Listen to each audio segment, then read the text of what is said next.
এই হচ্ছে ওর অবস্থা। আজকে সকাল থেকে ওর মাথা খারাপ হয়ে গেছে।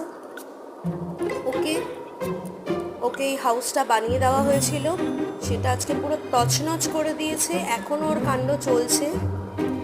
মেবি ওর নিজের সাইজ বড় হয়ে গেছে, ওই জন্য ছোট ঘর চলবে না, সেটার প্রতিবাদ জানাচ্ছে ও। পুরো শেষ। আমার মেয়ে সুন্দর করে রঙও করে দিয়েছিল, ওর বাবা এটা বানিয়ে দিয়েছিল, আজকে সেটা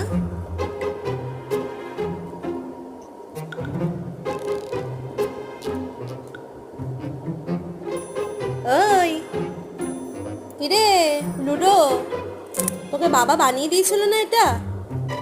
তুই ছিঁড়ে ফুড়ে খেয়ে নিলি? তুই ছিঁড়ে ফুড়ে?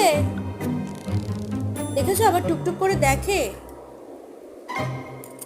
তাকিয়ে আছে, দেখছে।